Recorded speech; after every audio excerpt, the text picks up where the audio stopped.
Hey, what's going on? John the Video Guy here, and today we're going to take a look at the top 5 video tips that you can use for your next video. Let's get started. Okay, number 5, space out your best shots. This is a great technique that I learned earlier in my career. It keeps your audience engaged when your best shots are spread out throughout your timeline. So the way you can utilize this technique is to place your best shots on the drop or the emotional moments throughout your video.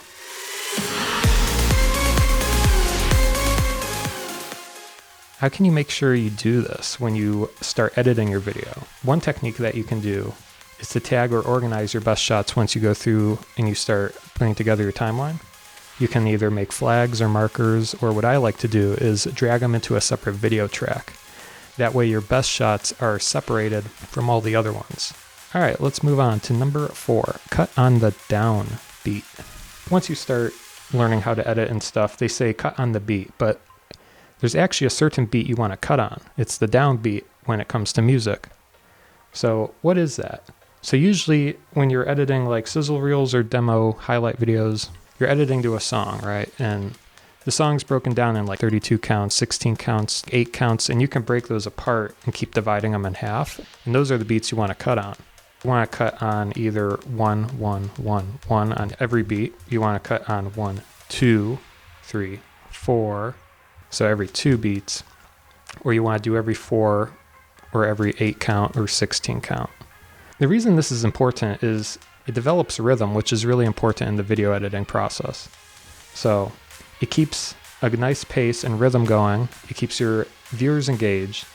And if you start to develop a pattern, that can really emphasize the rhythm. So say if you look at my screen here and you see different patterns that you can choose, you can do like every 2 beats and then 1 shot's a 4 count, or it's a 4 count and then 2 shots are 2, and you get the idea here. Play around with it, find what patterns create the best rhythms for you and your project. All right, let's move on to number 3, don't overdo it.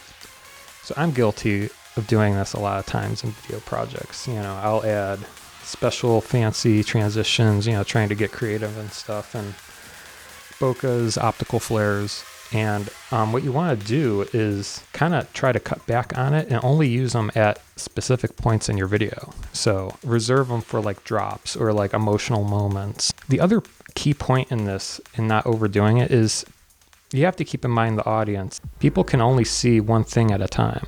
So if you add too much to a single frame, the audience is going to get overwhelmed. So you don't want to overexpose them to too many elements. When you add effects and transitions, they should really complement the video, you know, bring it out. And this also goes for text I want to talk about as well, is if you add text over video, make sure they can read the text and not, you know, the focus is the text, not the video. And the same thing applies for effects and transitions.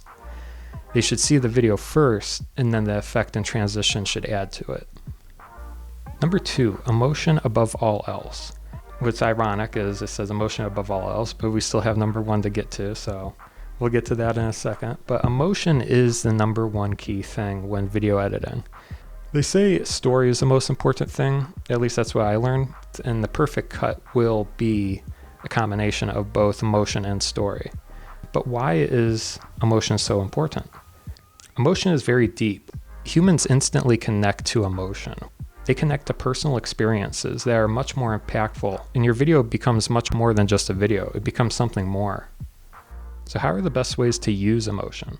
This really comes down to empathy, you know, the skill of having empathy. You have to relate to the characters in your shot and understand how they're feeling.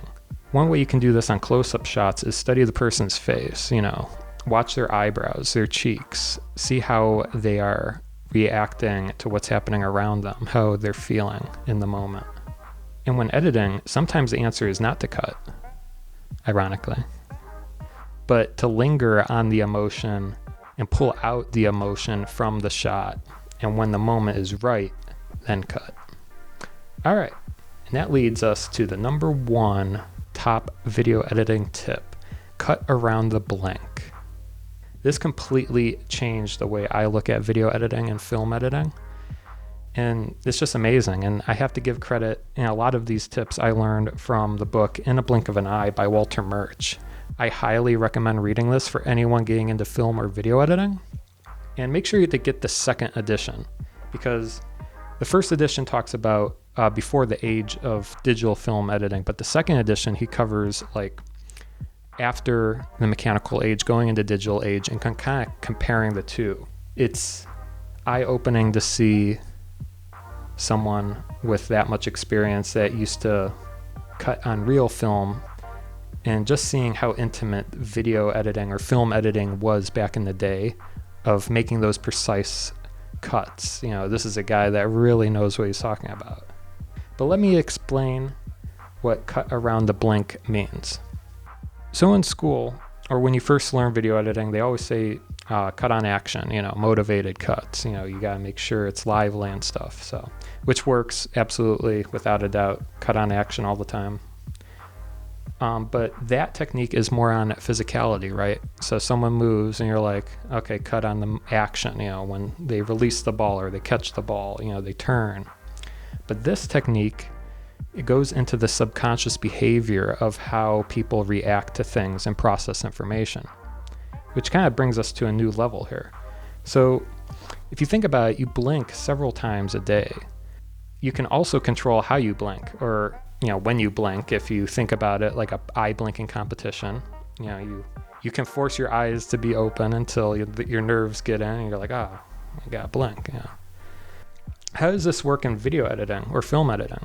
So when a person blinks subconsciously, when someone's studying something, they tend to look at something and they focus, and when they receive enough information, they're satisfied, they kind of blink to go to the next thing. So how you can think about it is blinking is like a real life cut. Basically, once you have enough info, you blink and you go to the next thing. You think about it all the time. If you're really focusing on something, you retain all the information and you usually blink and you turn to the next thing. And that's when you cut. You either cut either before or after the blink, not on the blink, because that would be weird unless you're trying to do some weird match cut, but I digress. But that's how you can control emotion. And basically when a person blinks and they're in a moment, that is the period of time when they subconsciously have seen enough to go to the next thing. So I don't know about you, but that was pretty mind-blowing stuff right there. But feel free to reach out and comment below on what you think are the top tips, and feel free to hit that subscribe button if you like this video. Feel free to like it, comment. I plan on doing a few more of these, so hopefully you guys get a kick out of them. Hope you find this info useful, and we'll see you next time.